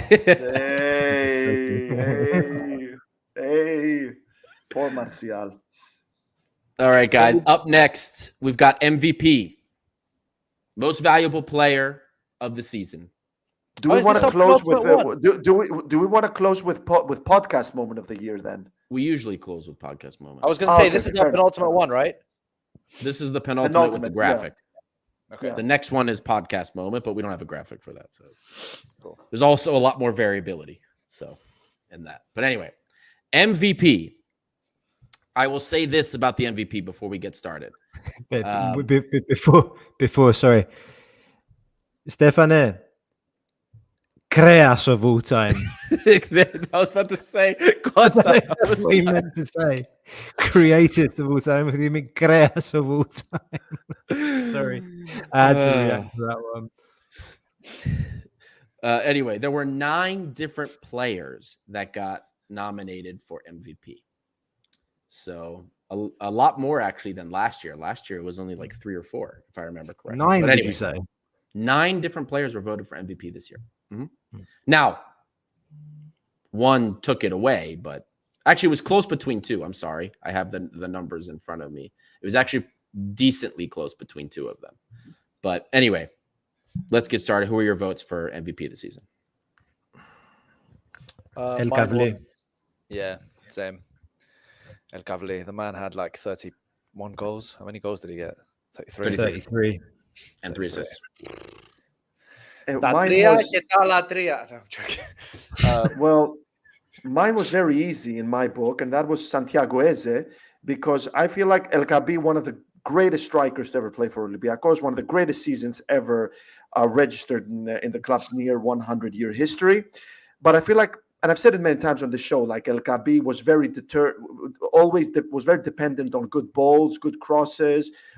Always dependent on what the wingers are doing or the player that's behind him, whether that's Fortunis or Jovetic. But in order for all those wingers to play that kind of game, to feed El Cabi, you need some sort of harmony in the middle. You need some sort of a rock solid midfield, and that's where Santiago Eze comes in. He brought so much harmony, so much consistency. He bossed the midfield, and he worked so well with Chiquinho and Ibora and Horta when he came on. He was kind of the glue in this team. And plus, I voted him for signing of the season, and it would make no sense to then vote for El Cabi as MVP when in fact he was also a signing. So for me, it was easy. Eze. Well, I'll tell you, the majority of the people voted that way. They voted transfer of the season one I way, and know. MVP was somebody else. So, Ari, who did you vote? for MVP, Yeah. hold on, let me pull my Décima de Malaga. Heze. I also did Santiago Heze. Oh, okay. Because I was gonna start questioning your midfield bias. No, I did Santiago Heze. He was my transfer of the season. And I also said, for the same reasons I said before about him being the most impactful player. And I doubled down on that when the same people were coming after me about Heze and getting upset with like all the praise we were giving him. So I doubled down, and he was my MVP. Ari likes Heze so much, he would drive 6 hours to watch Argentina's under 23 against Guinea under 23. Oh, you're fucking right. I take my son with me. So Yeah, that's how much Ari likes. Martial, on the other hand, wouldn't drive the 6 hours, but Ari would. No, I would. And that's only 6 hours to get there. It's another six to go back. And also, you guys, you forget Ari's American. For them, 6 hours is like, dude, that's nothing. Not even. I'm in my car it's at least 2 8 hours a day. Yeah, 2.5 there you go. hours. There you go. For us, it's like a different country, but for them, it's like still the same state. So there you go. I told you guys how much I drove. Martial almost cried when I showed him how much I drove in 1 month. I had to do it in kilometers for Martial because I gave him miles. He's like, what's that? But I drove. It was in a month. 6 weeks, I drove 8,000 kilometers. So Wow, Jesus Christ. Jesus. Fucking hell. But anyway, The petrol that was paid. I think I've had my car 15 years. My mum's car, the car that I drive, we have 60,000 kilometers on that in 15 years. I agree with you, Yorvo. I've had my car for 8 years and I've got 4 times that. Oh my God. Oh wait, sorry. You said kilometers. Sorry, I have 6 times that. No. I said it in miles. I said miles. Oh, miles. Okay. Yeah, so yeah, I have 4 miles. times that almost in my car. That's crazy. Right. So, drum roll for MVP. So drum roll, MVP, Ayoub El Kavi. And it was, you know who the runner-up was. It was close until like I got to the last stage of voting. Then El Kavi pulled away by like close to 60 votes, I think, which is not like a huge margin in terms of the number of votes we had, but like a pretty significant one if you look at 60 votes.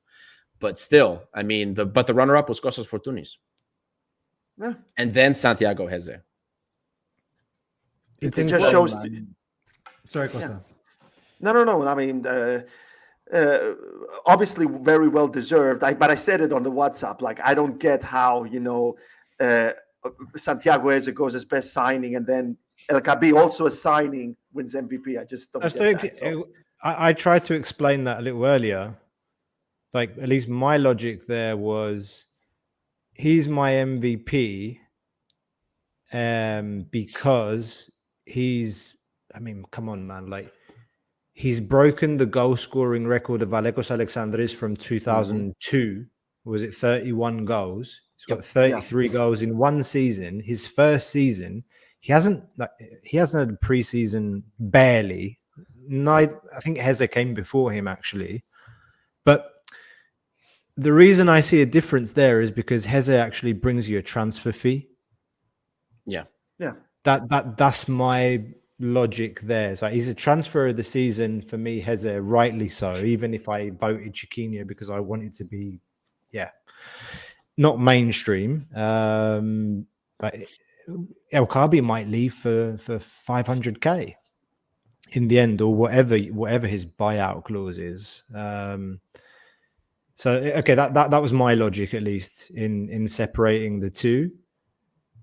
And I mean, as much as Heze has been the silent hero, you can't see what he does in the stat sheet in terms of goals and assists.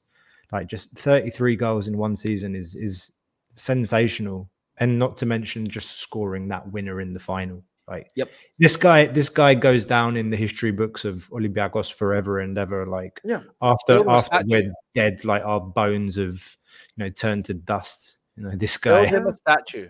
Akaraskallis. Yeah. And the absurd thing was 21 goals, 3 assists came in the last 3 months of the season. Think about that. After AFCON, the first goal that he had after AFCON was, I think, against Offi in the 4-0. Yeah. So like middle of February. So from the middle of February till the final, 24 goal contributions, 21 goals, 3 assists. Insane. Like, it amazes me that, like, that's not talked about. Like, how small of a window there was for the number of goals he had in the second half of the season. And this man has Kobe Bryant Mamba mentality, because he played 50 games, scored 33 times, and only assisted 3. Yeah. Like, if that's not, I'm not passing you the ball, fuck you, I'm going to score myself mentality, then I've never seen that. Like, how are you getting 3 assists and 33 goals? Like, what is that? That is, but fair play to him, because he was banging them in. Yeah. If you're going to score, if you're going to be that kind of player, which is like, you're going to shoot the ball every time you get it, you better back it up. And he backed it the fuck up. Like, fair play.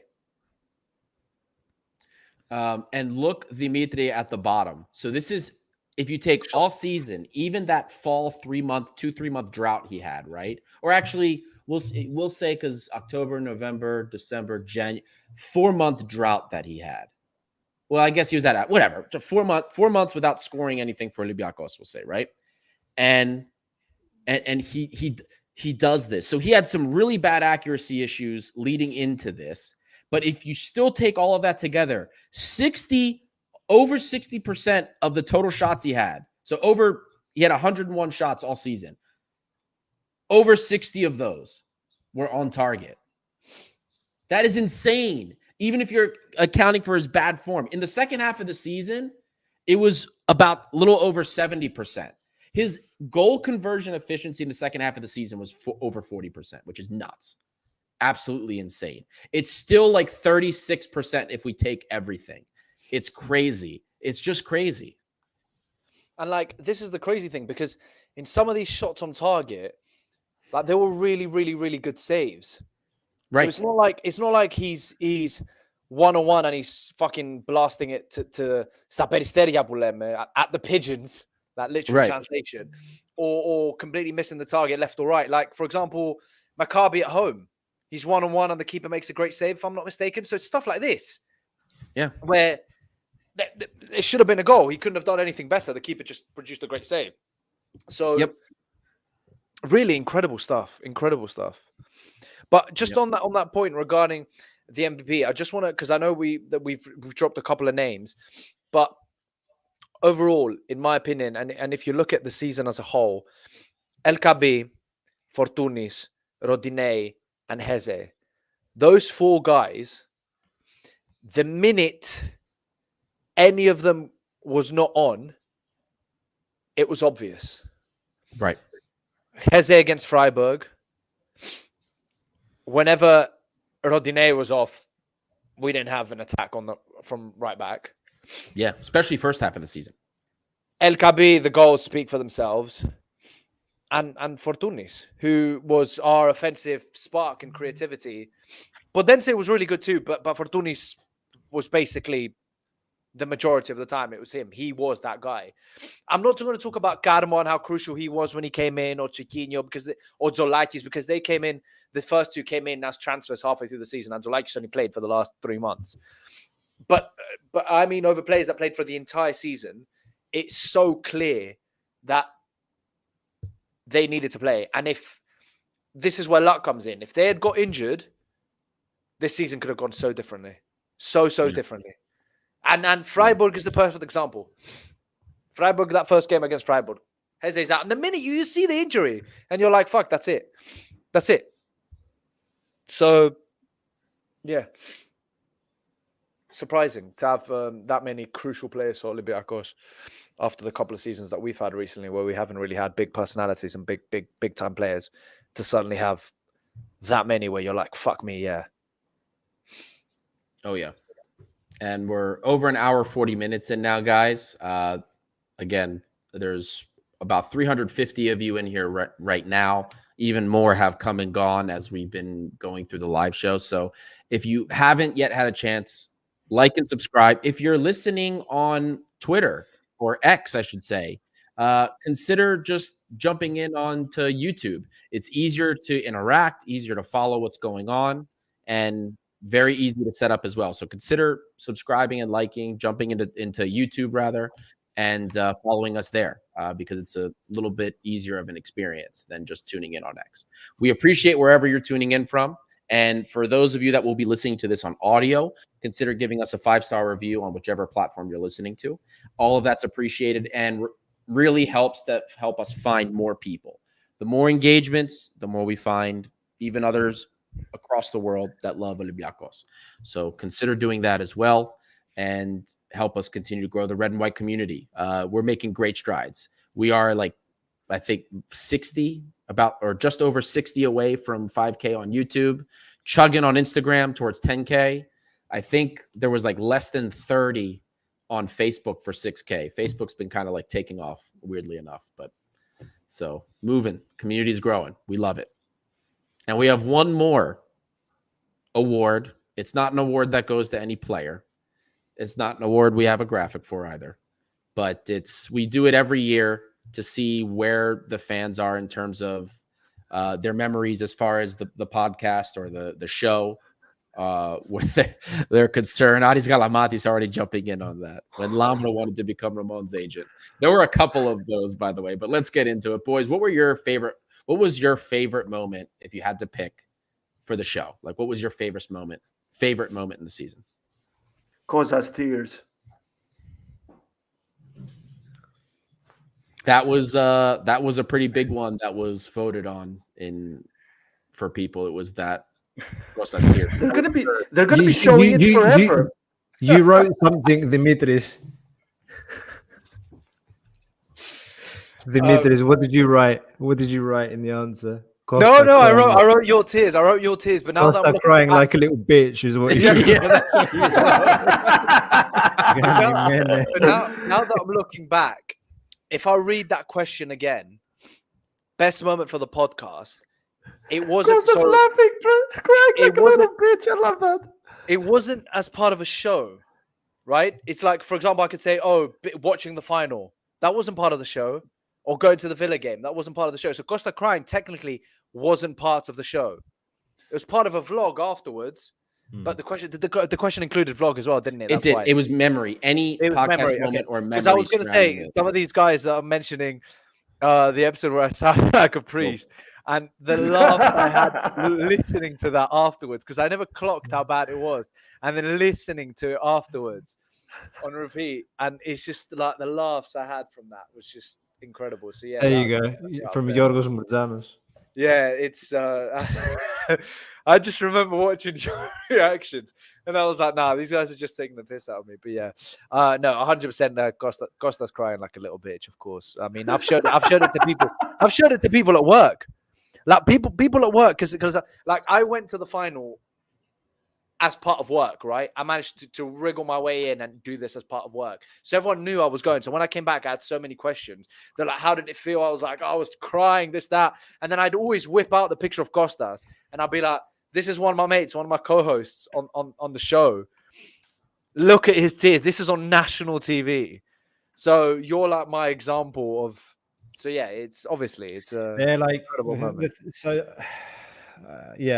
I love reading these comments every year. This is probably my favorite award every year. I just love seeing what what memories people have. My favorite one this year is, epic podcast. During the summer, I was in Chios for a wedding with my wife and 2 of my kids, and I was listening to the podcast while everyone was asleep. And it was I think the day after we'd heard news that, God, what was his name? Kennedy was going to be signing for Olympiacos. That came up as a vote from a couple. And Labro like makes this comment about, like, you know, you can only sign players with a fucking head tattoo.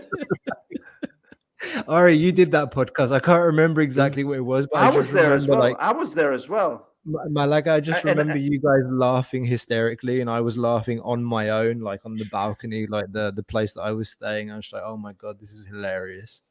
Yeah. Had the transfer fallen through? I can't remember. No. I warned. That was the episode where I threw the warning saying Kennedy signing is not done yet.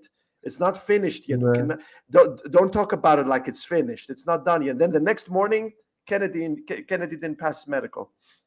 I then put on our socials that Lambros made fun of Kennedy so much that his agent said, we're getting out of here. I blame Lambro for that transfer. So yeah, that was, but do you know what the, well, wait, has everybody gone yet for transfer moment, or am I forgetting somebody? Did you? I said Cosas tears, like they're going to show it forever. Yeah, you. Oh, so for me, it was the, at first I would have said like the vlog, like Costa's vlog, like watching that was just amazing. For me, getting all of it ended up being tied between 2, after thinking about it for a while, but it was when we got everybody together, like with the videos, plus some of the former players like Dudu, Zelia, Per Zetterberg. The We Are Olympiacos video. For the We Are Olympiacos video, that like was an awesome video for me. Like I thought that was amazing incredible. Video. Amazing. And it was tied with that post-match show we did after the first Aston Villa win, when we won 4-2 at Villa Park. Like that show just felt so good for so many reasons, because like you really just it had been positive, right? Beating Ferencvaros, getting past Maccabi Tel Aviv, but like when we beat Fenerbahce, especially after like the penalties, but like when we beat Villa in England, like as much as I was saying like I'm not taking this for granted, like that moment I was like, this is it, man. And you could see it. Like everybody in the chat's like, we're winning. We're winning the whole thing. Like everybody was so confident, and you just had that feeling. I'm like feeling it kind of now, like talking about it. I'm like remembering it. It's just, I don't know how to explain it, but there was something so special about that moment and that show in particular for me. So those two together for me were like incredible things that I'll always remember from this season. I have an honorable mention that wasn't on a show. It was on our personal chat amongst us, the 6 of us. And I think it was after the Panathinaikos Basketball Cup game, where Costa, with a C, has just gone on a mad one and is posting constantly on socials. And pretty much everything is Mehritelus, right? And he's just going at it. I don't remember, but I think it's it's probably the cup game that we've just won. And and Adi says something, and Costa's like, "No, it's gonna be Mehritelus. I'm just gonna keep," and he just kept going. Yeah. He kept going, and then like a couple of weeks after, Adi, there was something to do with basketball again, and Adi just kept going, mate, just post Makritelos, just keep going, the people love it. No, because we were close to 8,000, I think. Yeah, and we were like, how are we going to get that? And I was like, Costa, just do Makritelos. And I just remember thinking, yeah, just give the people what they want. Give the people what they want. Yeah. That was there. That was one of the times. I remember that cup basketball game was a very good period because the football was very dark at the time. That was around the cut. That was around February where things weren't looking as good, and the basketball was saving me at the time. So that was a really good bright spark. Χαιρετισμού στην Κρήτη, το δεύτερο μας σπίτι. Boys, I do have to leave you guys because my son is giving my wife a really hard time, it sounds like. So, but I'll leave you with the. I'll leave you guys. You can keep going. I'll leave you with the moments that were voted for. A handful. There were a lot of different ones. Who was the winner? Who was the winner? There were 24 different memories that people talked about. The winner was the vlog. Was Costa's vlog that he did at the end. Costa crying like a little bitch. That is the title. Well, Costa crying specifically was third overall. Second overall was really surprising. There were a lot of people that talked about the show after the final. I went solo because you guys were all at the stadium having fun. So that was working. No, you're not going to do this to me. The greatest moment in Olympiacos' history, and I never celebrated it, and I'm never going to celebrate it. That's your fault. I told you to come down with me. I was working. I told you. I took the night bus from fucking the ends of the earth in Philadelphia all the way to Piraeus, and I got there to celebrate. You should have come. I told you and Martial to come. I had my laptop with me. So did I. But yeah, so that was Costa crying. Then the Omar interview, the Kini Spanish waiter thing that Lambro brought up. Lambro's rant about Biel Carvajal. We are a night with Lambro. What about a night with Lambro? No one brought that up, but there's a lot of like Lambro meltdown over this, Lambro Ramon rant, Lambro Kennedy like it's always different Lambro rants and stuff. One guy put like anytime Lambro gets upset and makes a fool of himself, that was one. So there's so many funny ones here, but yeah, everybody had the live show after we beat Villa in the first leg that came up. There was another one I liked. There's somebody that said Olympiacos EU screaming "Licks to gamo ti putana mo" during the vlog. I was hoping, I didn't know people would identify my voice, but yeah, that was me. I was like, "Licks to gamo ti putana mo." The Pope Dimitri voice we talked about. Most people just said Ayos Dimitri, like that was the Ayos Dimitris, love it. Ayos Dimitris. So, another good one for you, Ari. Getting back at that Turkish reporter that called Jovetic a cotton worker. That's right. There was one of those two. I dug in on one. that dude pissed me off. But anyway, I'll leave you guys with that. I have to head out. But all going through that was like, I loved reading everybody's like memories, and I thought that's really like always one of my most favorite parts going through with this. That and when it's very tight between a couple of players, but it's always a very special time for me. Anyway, thank you everybody that voted, everyone that participated. It was fantastic for me. I can't wait till next year. So see you guys. Thank you, Ari. Have a great night, man. Take care, dude. Ciao. So that's the award show, though, isn't it? Pretty much. But Costa, I need to ask you, and I want to ask you on the show. I want to get you on record in front of everybody. Do you understand that your tears will be shown forever? Like every time TV stations and podcasts and I don't know who else puts together a feature of Olympiacos becoming the first ever Greek club winning a European title. Do you understand they're always going to show you forever and ever? It's crazy, man. Like a couple of people, I remember like a couple of journalists and wrote to me right after, man. They were like, they're saying exactly that. They're like, you do realize that you're connected to this victory, biggest in the club's history forever and ever. Like they'll show your face It's mad, mate. I'll say something like, look, I think we all shed tears. Like we all got super emotional. Like people were calling me, people were FaceTiming me while I was there. Like I FaceTimed Labro, I think, while I was there. I've got a picture, I think I've screenshot of Labro crying on the phone while I'm screaming. Like He probably banged his head because of how close he was to the ceiling. That's why.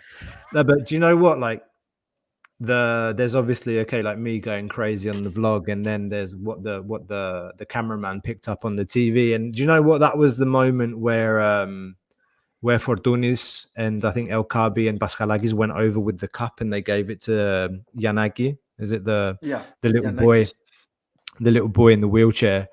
And that really got me, man. It was a beautiful moment. It was the whole thing that transpired, like we'd won, and then that moment is when the cameraman turned to me. He's like, I got emotional. I was like, it was a beautiful moment, and that's what I was crying at. Yeah. No, mate, it's I don't know what to say. Like, it's an honor for me. It's like, no, it's just like it's a genuine feeling that came out, and I'm really like more than happy. Like the emotion's hard to describe. It's one of the like that day, that night, that experience was one of the greatest moments of my life.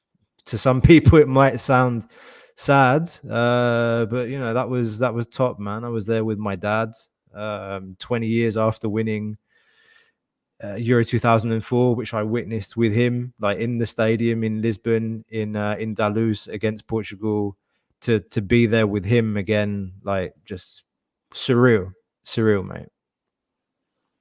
Nice touch to finish it with a Father's Day little thing. Really nice. Exactly. Touch.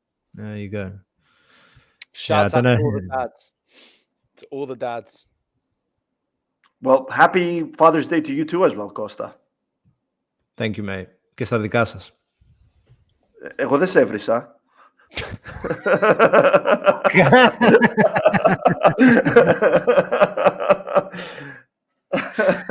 Thanks.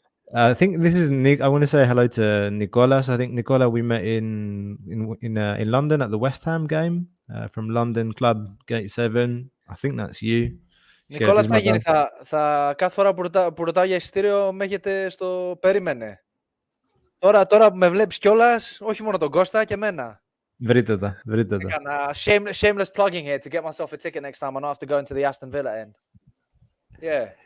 This was good. This was good too. I love that Costa adopted it at the final. It's the reason we won, We were doing predictions. Yeah. We're doing predictions outside Opapa Arena, and Costa goes to 3-2, and I was like, that's the other Costa. He goes, I don't care. We're just doing it now. We're just gonna do it. Yeah. Every game from now on. It was just an insane day, and it's so awesome that we got together. It's a shame Aris wasn't there. Like, this is my dream. I want all of us to go to an Olympiacos game. All of us to go to an Olympiacos game as fans, though. Like, I want us to get seats next to each other, sit together, and just watch a game. All of us together. That's what I want. That's what I want to happen. We can lift Ari like El Abdelawi Hassan. We're lifting Valbuena. Yeah, the short guy can lift Ari. I think that's the best way to end the vlog, because I'm just picturing us physically lifting Ari in the air. Oh my god! My god! Well, I'm bringing this out next season. Olympiacos Panathinaikos at Karaiskaki. All of us go. I'm throwing it out.